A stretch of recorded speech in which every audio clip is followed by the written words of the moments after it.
Hey everybody, it's Jeff from New York with another edition of New York's Play and Vacay News. This edition is for October 30th, 2022. We got lots to discuss here, including, of course, Las Vegas, Atlantic City, a little bit of New York City, and some cruising as well. And in this edition, some surprise guest stars. So are resort fees finally coming to an end? Grand Prix ticket information from Las Vegas. There's going to be a new mega resort being built on the Las Vegas Strip. Golden Knights hockey team, Las Vegas's hockey team, gets a new jersey, and I want one. Jimmy Kimmel's comedy club at the Link Promenade is finally reopening after the pandemic. Dominique Ansel's patisserie is opening up in Caesars.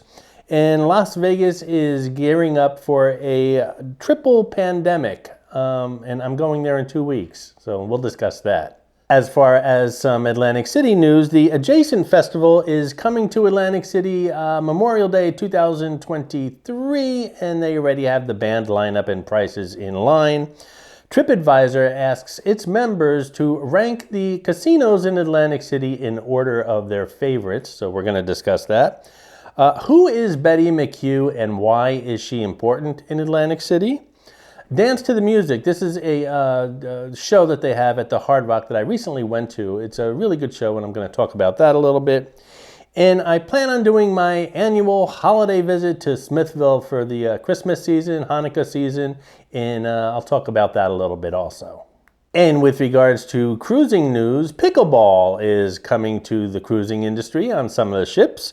I spoke about Royal Caribbean's Icon of the Seas last week, this huge mega ship that I'm dying to go on, but of course it's going to take a long time for me to go on it. Tickets went on sale Tuesday, record-breaking sales. Carnival is cracking down on drinking even more, and Virgin brings their second ship to the U.S. And finally today, Holland America launches their very own beer brand fleet-wide. All that, and again, special guest stars, stay tuned for that, coming up shortly here on the Play and Vacay News Show from New York. Stay tuned.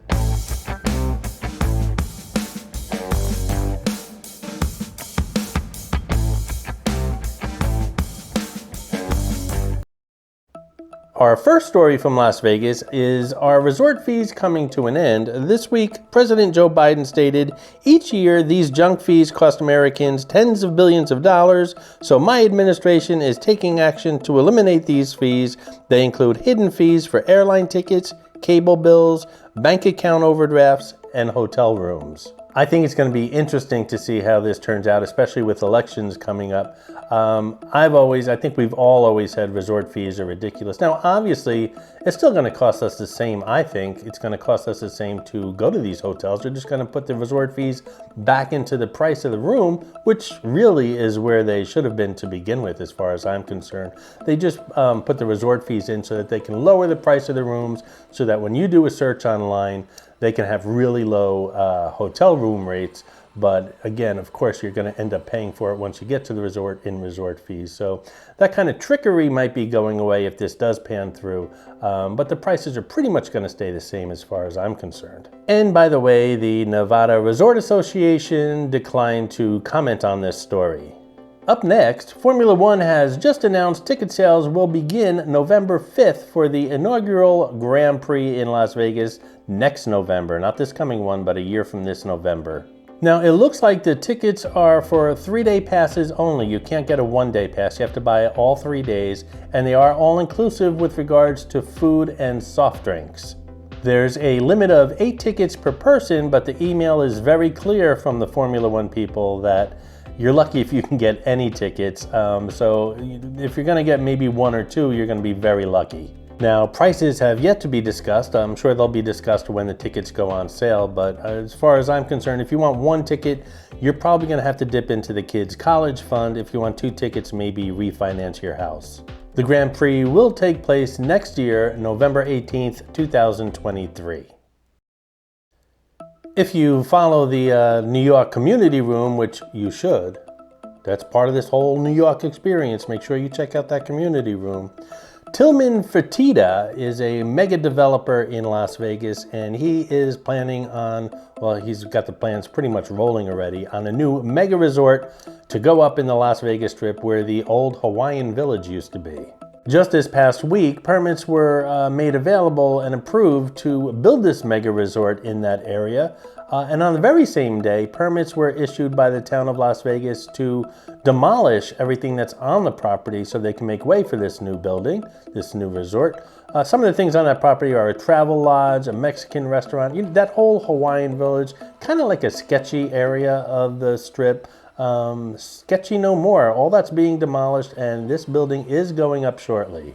Okay, let's talk hockey for a moment. The Golden Knights are issuing a brand new jersey. This is the first time they're using black as a primary color on their jersey, and this is kind of like a retro throwback jersey. I love this. I want to pick one up. I don't think they'll be available on my next trip, but if I have to get it through the mail, that'll be fine. This is a beautiful jersey. As you can hopefully see in the picture above my shoulder, the front of the jersey has the word Vegas printed diagonally on it, and the font is actually the font that's used by the Excalibur Resort on the Las Vegas Strip. On the back of the jersey, the numbers are done in a font by the old Stardust, that whole outer space Stardust, font that they used to have. That's what the numbers are going to be on the back of the jersey. Now, what's really unique about this jersey is that the letters, the Vegas letters going down the front of the jersey, actually glow in the dark. And that's the first time any professional sports team has ever done that to any part of their uniforms. And it looks beautiful. I've seen photos of it. Obviously, I haven't seen it yet. I don't think the jerseys are available yet, but they will be shortly. And I don't know what the prices will be, but I just think it's a very innovative, very throwback, very Las Vegas jersey, and perfect for the Golden Knights. Jimmy Kimmel is finally reopening the Jimmy Kimmel Comedy Club in the Link Promenade. It's been closed since the pandemic. I believe it's opening November 3rd. I am going to be in town on November 3rd, so I'll bring you guys some photos. I'm sure there's going to be some fanfare there or whatever. I'm not going to see a show, but I will bring you some photos in the community room. And they do have a happy hour there. It's from 5 o'clock to 7 o'clock. I believe it's $5 shots, $6 beer, wine, and well drinks as far as cocktails, and $7 little food items. I'm not sure what took the comedy club so long to open, but as far as I know, that was the only place left that was closed from the pandemic, unless some place went out of business, which obviously this comedy club didn't. So as far as I'm concerned, unless you guys know of any other place, everything is open in Las Vegas. Speaking of open in Las Vegas, Dominique Ansel is opening a patisserie in the Caesars Palace Hotel and Casino. Now, this is a very high-end patisserie I plan on visiting, and I'll probably buy 1 or 2 items just to share them with you guys. But some of the items that are going to be on for sale, actually they are on sale now, the place has just opened. Some of the items are called Lucky Penny Pig, Ladybug, Goldfish, 4-leaf clover, fortune cookie, feather, evil eye eclair. And I tried to read the ingredients on this, but I can't even pronounce half the words. I mean, this is really fancy stuff. For example, just the first item, the Lucky Penny Pig. That's made out of milk chocolate crème, homemade raspberry jam, and salted peanut fiolicini are sandwiched between vanilla Sabelle cookies to create a pig, which is topped with a lucky gilded chocolate penny. I can say chocolate penny, but all these other ingredients, they're all French. I can't pronounce them. I'm sorry. It's going to be an interesting trip, and the stuff looks delicious, very artistic, very expensive. Hey! Dominique and Ansel, it's Jeff from New York. Where are you hiding the Krispy Kremes? Now, it's no secret Las Vegas has done a fantastic job bouncing back from almost to its 2019 pre-pandemic levels as far as business is concerned and tourism. But health people in Las Vegas are warning people that there is a new health crisis looming in the future. WebMD has been talking about a triple pandemic coming to Nevada and pretty much all across the country. It involves influenza, which is the flu, COVID-19, and RSV.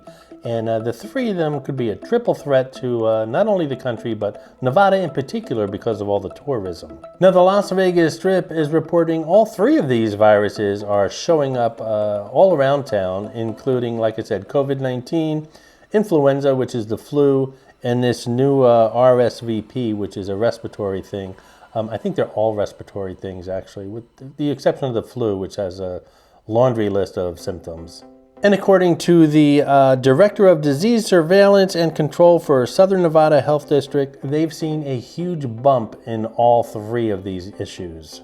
Now, I've been vaccinated for the flu this year, as well as boosted up to the hilt with COVID vaccines, but there is no vaccine for the RSVP issue, and that's a concern for not only Nevada, but the rest of the country right now. And as I said, I'm vaccinated to the hilt. That's my choice. Everyone has their own choice to make. I'm vaccinated with everything, against shingles, pneumonia, COVID, the flu. If there's a vaccine, I'm going to take it. But there is no vaccine for this RSV thing, which isn't deadly, but can certainly put you in the hospital. So got to be careful when you're out there, especially in places like Las Vegas, Atlantic City, places especially like casinos and things, elevators. You just have to be a little cautious, especially going into this time of the year. And trust me, I'm no Chicken Little when it comes to COVID. I am so over this whole COVID thing. I'm living my life the way I want to live it. That's all behind us as far as I'm concerned. But I do ask that if you go out, you just take care of yourselves if you're out in public, and be aware of your surroundings. That's all. Moving on to Atlantic City, Adjacent Festival is coming to Atlantic City Memorial Day 2023. This is a huge event. It's held on the beach. Lots of bands, tons and tons of bands. I'll read a few of them off to you. I don't know half of these bands, quite honestly. I'm ashamed to say that. I don't know if it's just because I'm older or because they're just not that great bands. I'm not sure. But of course, some of them I heard of. The headliner is Blink-182, which I think we've all heard of. Paramore, Bleachers, Turnstile, Japanese Breakfast, Coheed, Cambria, Jimmy Eat World, The Front Bottoms, Idols. The list goes on and on. And again, this is on the beach Memorial Day weekend in Atlantic City. Now again, this is a huge event. It's a 2-day event, and it's held right next to the playground pier in front of Caesars, on the beach, of course. If you're interested in tickets, well, first of all, you have to buy the 2-day pass. You can't buy a 1-day pass. Same as the Formula One that I just discussed in Vegas. You have to get a ticket for the entire event. They're not breaking it up into days. Now, the early bird tickets for the 2-day event is completely sold out, and that's $250. Now, a Tier 1 pass, which is $360 for the 2 days, gets you a free water refill station. Ooh. And it says here access to all 30 performances. Well, I hope so. Access to bars, concessions, official festival merchandise, and specialty items from craft vendors throughout the beach. They're not giving this stuff away. They're giving you access to this stuff for $100 more, or more than $100 more. Now, the next tier is $600 for the 2 days, and you have air-conditioned restrooms, and you get a dedicated VIP entrance. Now, for $800 for the 2 days, you get access to a shaded VIP festival viewing deck. They're not guaranteeing there'll be room on that deck, but you have access to it, as well as a private cash bar, and exclusive food vendors, including vegetarian, vegan, and gluten-free options. Of course, you're gonna have to pay for that on top of your $800. Now, for $1,200, you get everything I've discussed, as well as limited early merchandise shopping opportunities, which means you still have to pay for this merchandise, but you'll be the first one to rummage through it. You also get a poster of the event. Now, I'll probably be there. It's Memorial Day weekend. I try to avoid Atlantic City during really busy times like weekends and especially holidays, but I'll probably be there for this event. However, I'll be enjoying it from the boardwalk with my $4 slice of pizza and a Coke and a zoom lens, and maybe I can bring you some of the activity going on the beach and just enjoy it from there. In other news from Atlantic City, TripAdvisor, you know, the website that I think you can book rooms and flights and things like that, as well as you can get a lot of comments from their members as far as what's good, what's not. They get to rate stuff. Well, they ask people to rate the casinos, not the hotels, not the restaurants, just the casinos, where they like to gamble in Atlantic City. Now, this is a top 10 list, and I can say top 10, we all know, or at least most of us know, there's only 9 hotels and casinos in Atlantic City. But because we're only looking at casinos here, they're including the Wild Wild West, which is a casino. And they're obviously not including the Claridge and the Showboat because they don't have casinos. This is all about the casino experience. I think I've made that clear at this point.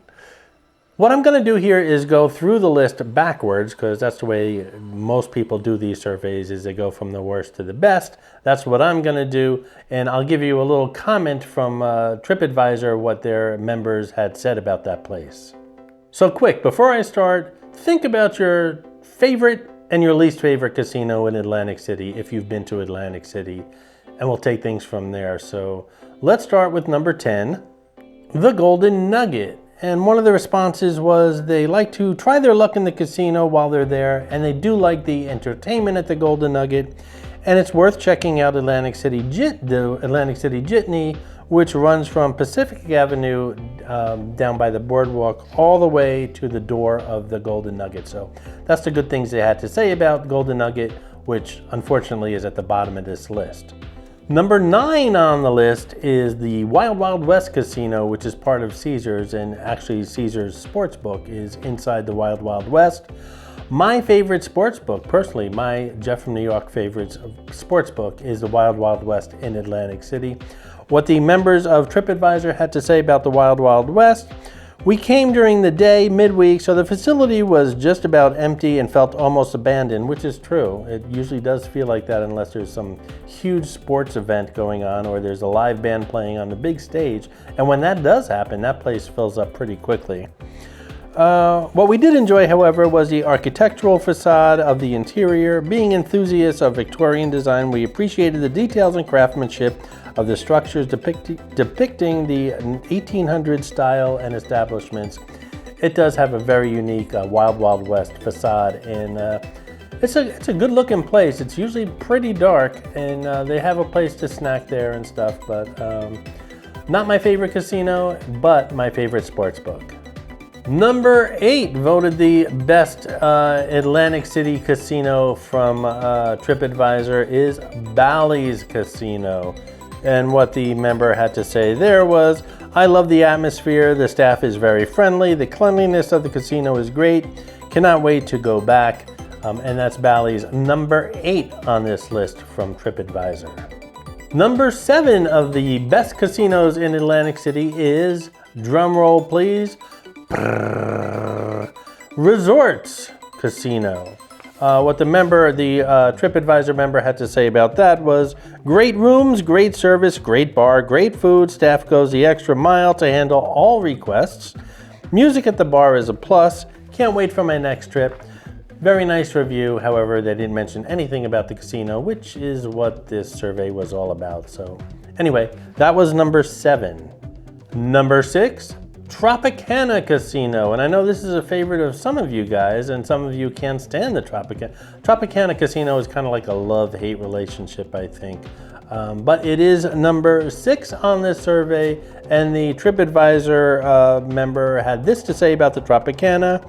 I've come here a few times and I absolutely love the rooms. It's very comfortable, the clubs are amazing, and the restaurants are amazing. The whole inside of the Tropicana is just breathtaking. Again, this is supposed to be all about the casinos, but the members are talking about everything but the casinos. But in any event, Tropicana, number 6 on this list. Number 5, we're halfway through this list now, Harrah's Casino on the Marina side of town. The member here from TripAdvisor says, a great big casino, so there's always a machine or table you can play at. Now this person understood the assignment. They're talking about the casino. But they go on to say, the food options are great for all ages and the pool is incredible. I agree with that. Even though it's not part of this assignment, Harrah's probably has the best pool in town. The rooms are spacious and the stores to shop have a perfect variety of souvenirs. That's true too. I don't go to Harrah's enough. I'm definitely, actually I think I'm going this weekend to Harrah's, and I'll bring you back some fresh videos from there, including some of the new restaurants they have. Number 4 in the list of the top 10 casinos from TripAdvisor members is the Ocean Casino and Resort. One of TripAdvisor's members had to say this about the Ocean Casino and Resort. Excellent experience, lots of walking though. The place is huge. Yeah, well, they're all pretty much huge, but Ocean is a lot of walking. Overall great time, restaurant's great, gambling floor clean and not smoky.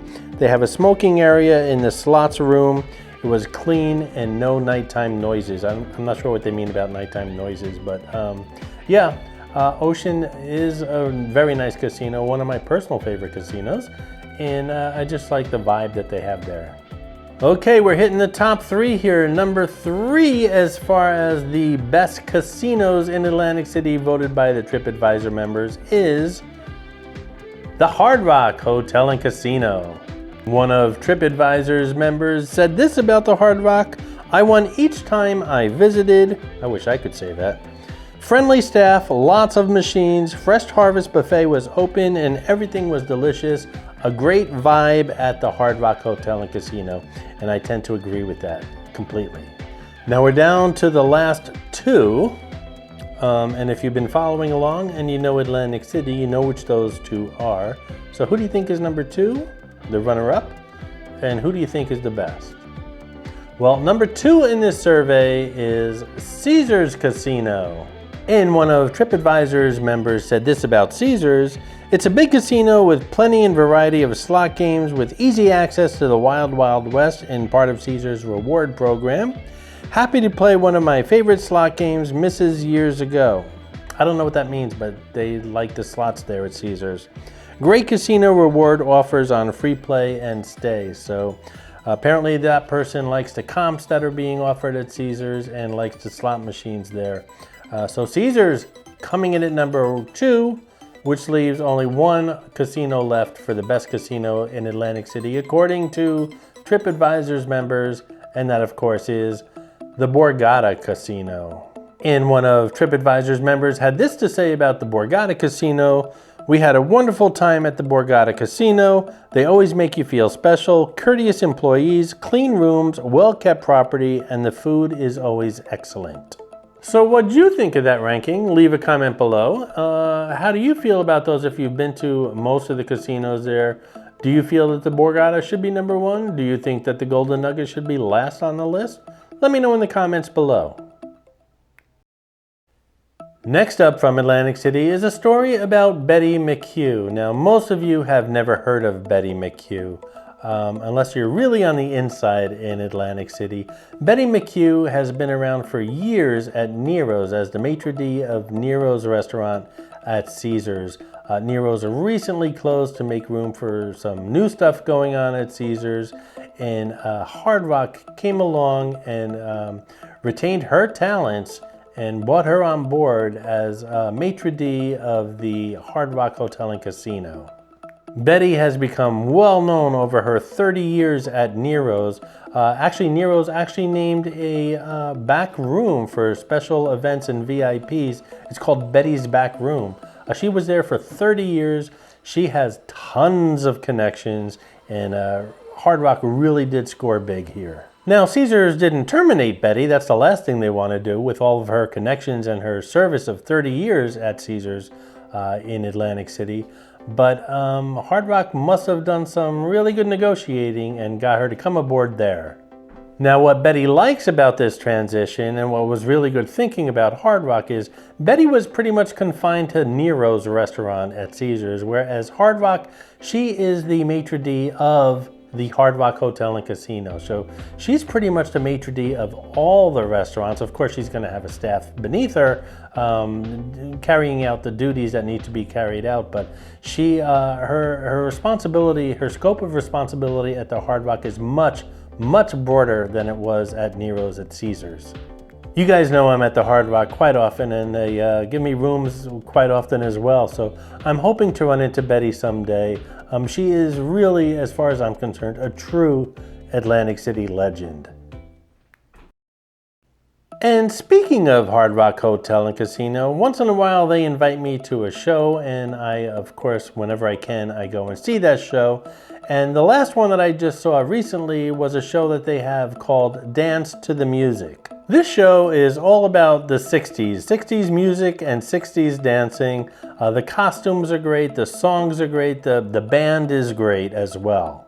I believe it's running through the end of the year. Everything from the Rat Pack to Elvis to Motown to disco is included in this show.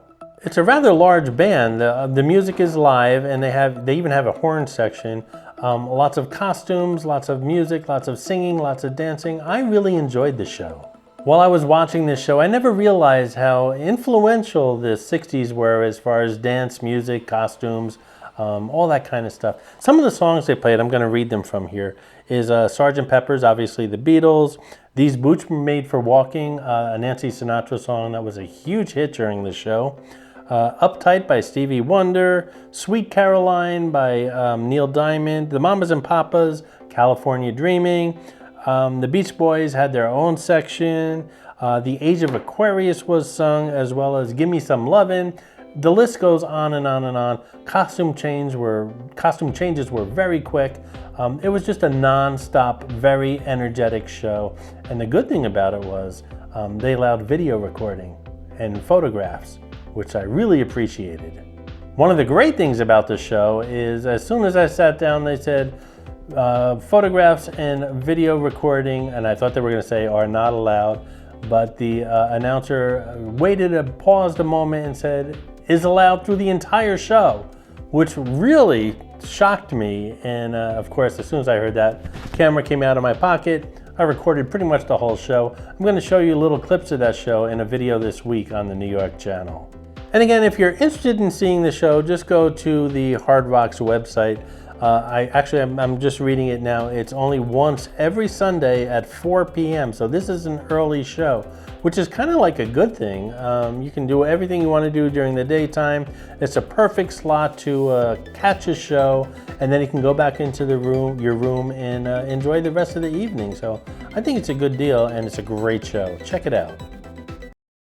Finally, from Atlantic City, or well, just outside of Atlantic City, is the holidays at Smithville, which will be coming up shortly. Right now they're decorated for the autumn like decorations kind of stuff, but as soon as I guess Halloween passes, they're putting up all their Christmas and Hanukkah fanfare. I love Smithville, and I have videos here on the New York channel from Smithville, both summer, autumn, Christmas. But I make it a habit of going every year for the holiday decorations and stuff. It's a great little tiny village. It's got tons of retail shops, restaurants, some gourmet places, some wine places. They really decorate the place to the hilt. And of course, there's the Smithville Inn. Some of the attractions they have here during the holidays are the, I'm going to call it a Festival of Lights. I'm sure they have a proper name for it. But they have a lake that separates the village into two halves, actually. There's a walking bridge that you can cross over that connects the two halves right by the watermill on the lake. But they have that Festival of Lights where they have all these Christmas trees in the lake, and they're all synced to Christmas carols. So they go on and off to the music. Another thing they have, a great thing for the kids, is a talking Christmas tree. So you can walk up to this huge Christmas tree and just ask it questions and talk to it, and it will talk back to you. And they also have a choo-choo train for families, as well as I said, the Smithville Inn, which is where I try to have a dinner, and I will certainly do that this year during the holidays, and bring all of this to you guys as part of my whole Christmas plans. There's lots of plans for Christmas for the channel, including Smithville, Atlantic City, New York City, lots coming out during the holiday season. So stay tuned. At this point in the show, I just want to invite you guys to subscribe to the New York channel if you're enjoying the videos, if you haven't done so already. If you're enjoying this particular video, hit that thumbs up. I would appreciate it. You can also hit the notification bell. That will notify you when there are new posts in the community room, new uploads to the New York channel, all that kind of stuff. When something new happens on the New York channel, you'll be notified. If you'd like to support the New York channel, you're more than welcome to. There's a thanks button right below this video where you can click on that thanks and help support the New York channel. You can also support the New York channel by shopping at the New York store. There's a link in the description below. And don't forget, I have some guest stars on this show. They're coming up shortly, so stay tuned. Before I move on to cruising, just to follow up on some New York City stories, or a New York City story that I did last week with regards to casinos coming to New York City. Last week I mentioned a New York developer wanting to open a casino, hotel and casino in Coney Island. The developer has deep pockets, and that usually does help a lot when you're talking about developing something in New York City. But some new news, it's not that new, but something I want to discuss with you shortly or briefly is Caesars again is considering opening up a hotel and casino in Times Square. They're looking at a building where the Lion King, the Theater of the Lion King, is currently playing on Broadway. It's a big building. They have every intention of keeping the Lion King there. They're saying that they're going to help the demographics of Times Square. They're going to help improve the flow of traffic. They're going to just add a lot to the Times Square experience. I think I made it clear in a couple of videos or maybe my live shows that I don't think Times Square is the best place for a hotel and casino. Times Square is just crazy. For those of you who have never been, it's just a crazy mix of so much stuff. It's like the Las Vegas Strip on steroids. It's just crazy, and I don't think that's a great place for a hotel and casino. Wynn, on the other hand, is looking at the west side of Manhattan by Hudson Yards, which seems to be a much better idea. They're actually looking to develop their property right on top of the railroad tracks. There's like a little area, I think it's, I don't know, 8 acres or something like that of the Hudson Yards that's not developed yet, and that's the site that Wynn is looking at. That seems to make a lot more sense to me. It's very well hooked up as far as mass transportation is concerned. Coney Island seems to be a little bit too far removed from New York or from the Manhattan experience. So I'm going to keep you guys updated on everything and let you know what's going on as far as the hotels and casinos in New York City in future videos. Moving on to cruising news, if you haven't heard of Pickle Ball while you've been living under a rock, it's become huge, especially this past year in the United States. I'm not sure about internationally whether it's big or not, but in the United States, Pickle Ball is huge. First time I heard about it was in a podcast. The podcast is called On the Corner of Main Street, and it's a great podcast out of the Plaza Hotel and Casino in downtown Las Vegas, where the crew there with Lisa Melmed and Jonathan Jossel, the CEO of the Plaza, they talk about pickleball every once in a while. The Plaza, of course, has to have pickleball courts because Jonathan Jossel, the CEO, is a huge enthusiast and also a self-proclaimed great player. Now, the Carnival Conquest, a ship from the Carnival line, has been in a dry dock recently for renovations and upgrades, and it just got back into the water, and it is the first cruise ship on the seas with a dedicated pickleball court. Now, just a little bit about pickleball, in case you've never heard of it. I'm going to read from this news clip. Pickleball, which can be enjoyed by players of all ages and abilities, is a fast-paced sport that combines tennis, badminton, and ping pong. Players hit a perforated hollow ball, kind of like a wiffle ball, over a net using a solid-faced paddles and can play as singles or doubles depending upon the facilities. Pickleball can be played indoors or outdoors. Now, while the Carnival Conquest has a dedicated pickleball court, and I think we're going to be seeing more of those on these cruise ships, many cruise ships have full-size basketball courts, including the one that I just cruised on, the Norwegian Getaway, and you can actually fit 2 pickleball courts side by side on a full-size basketball court. So Carnival is the first to have a dedicated pickleball court, but I think we're going to be seeing more pickleball being played on cruise ships if they have basketball, full-size basketball courts as well. I just wanted to revisit a story shortly that I covered last week on Royal Caribbean's Icon of the Seas. This beautiful, huge ship. It's really record-breaking as far as features and things like that. I find the ship very impressive. They're still building it. It's first set to set sail, I believe, early 2024, which is a little over a year from now. Tickets went on sale last Tuesday, this past week, and the ship pretty much sold out immediately for the maiden voyage.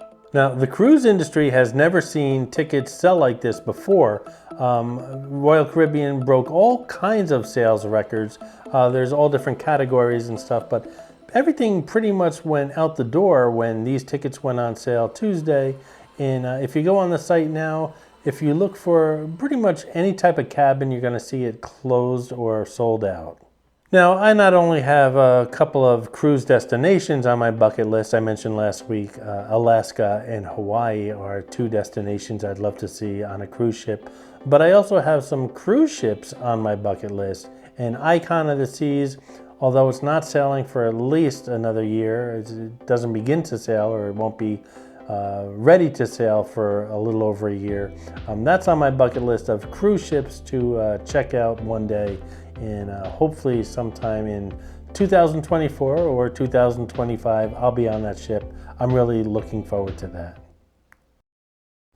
Now, if you guys follow cruising news at all, which I do, that's part of my job, I guess, Carnival has had a lot of incidences recently with regards to people drinking too much, getting intoxicated, and fighting on board. It's been happening so much that Carnival is pretty much putting their foot down, if you will, by making people know that if there is a fight, people will be fined, perhaps up to $500. They will be left at the next port. It's up to the passenger to find his or her way back home. They're really cracking down because it has become an issue. And Carnival is also policing, it seems, the way people drink on board now. Cruising, of course, is known for good food, good times, good drink, good parties, good excursions, just a good time in general. And of course, in the past, it was possible to order a bottle of champagne or a bottle of liquor to be delivered to your room on embarkation day so that it was sitting there waiting for you. Well, Carnival is putting an end to that. Drinking, eating, and having a good time in general has had a long history in the cruising industry. It should be noted, though, if you don't know that much about cruising, you cannot bring alcohol, for the most part, you cannot bring alcohol on a ship. You can certainly drink alcohol on a ship, but you cannot bring your own alcohol on a ship. So a lot of people in the past have had a bottle ordered ahead of time for their cabin when they arrived. That's no longer going to happen on Carnival. And you can buy bottles of alcohol on the ship at a very cheap rate, I might say.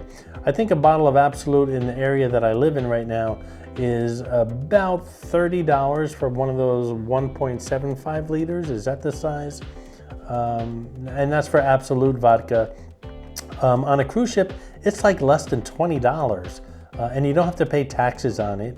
The only thing is you can't bring it to your cabin. They hold it for you until debarkation day, and then you can bring it home with you. So there is no alcohol passing the gangway one way or the other. You have to drink what they supply. And again, on Carnival, nothing in your room waiting for you from this point forward. Richard Branson's Virgin Cruise Line, or Virgin Voyages as it's called, has had a ship here in the United States called the Scarlet Lady. It's been its home port has been Miami Beach. As he continues to grow this cruise line, a new ship, the Valiant Lady, is also scheduled to arrive in Miami shortly. That will make two Virgin Voyages cruise ships available here in the United States. They are adult-only cruise ships, 21 and over. They are pretty much geared towards the younger set, although there's been stories of just about anyone of any age really enjoying cruises on these ultra-luxurious adult-only cruises. So that makes two cruise ships now, both out of the Port of Miami. available from Virgin Voyages. Holland America is celebrating their 150th anniversary this year. That's a long time for a cruise line. And what a better way to kick off their anniversary, their 150th anniversary, than launching a limited edition beer fleet-wide. This beer is going to be called Hal Pils 150. Hal Pils will be served fleet-wide, produced by the Seattle-based brewing company to honor the location of the cruise line's U.S. headquarters and Seattle's hometown cruise line. This new Pilsner beer will be served on all aboard bars and lounges fleet-wide starting January 2023 and was selected for its classic European style and popularity as a specialty for cruise guests. Seems like a lot of these cruise lines are now offering their own branded beers and ales, except of course for Carnival, which was a whole nother story that I just covered. Maybe they'll become collectible. Who knows? Maybe if you can sneak one in a suitcase on the way home, you can start a nice collection of cruise line branded beers. That's pretty much it for this week's New York Play and Vacay show. However, some of you have requested that I have some guest stars on, and specifically 2 guest stars. So I'm going to invite them on the show right now. It's their premiere appearance here on the New York channel, and I hope you enjoy what they have to offer to the channel. This is Tom. I adopted Tom and Jerry, who you're about to meet, about 7 years ago. They're about 7 years old. They are brothers. At least that's what they told me when I adopted them, but they look very different. The only thing they have in common are their eyes. They have beautiful green eyes. Tom is much bigger than Jerry. Jerry will be making his appearance shortly, but I wanted to show you Tom and Jerry. This is Tom. Jerry is walking past me right now, so I'm going to pick him up and show him to you guys as well. And this, my friends, is Jerry, Tom's brother. Tom is pretty much the bully out of the two. He's big and brawny. Jerry is, well, let's just say a little more intelligent and a lot faster than Tommy. So they get along great. They, if one leaves a room, the other one follows. They even have their own houses. I'm going to show you that in 2 seconds. So this is Jerry. Say goodbye, Jerry. Bye-bye. See you soon. So I bought them these 2 houses. They each have their own. This is a little pumpkin house. It seems to be Jerry's favorite. And then on the other side here, we have Tom's house, which is kind of like a haunted house. All made out of cardboard, just temporary for the Halloween season. But they're in the kitchen. It's kind of like a house within a house, kind of like Nobu at Caesars, a hotel within a hotel. These are cat houses within my house. So anyway, that's Tom and Jerry. Hope you guys enjoyed the video. Stay tuned for lots more coming from the New York channel. I hope you enjoyed this video, and if you did, please like, comment, ask some questions, and most importantly, subscribe by clicking on the button on the left. You can visit all of my New York videos by clicking on the top right, or check out my videos on other favorite places to visit by clicking on the bottom right. Thanks for watching, and I'll see you around the city.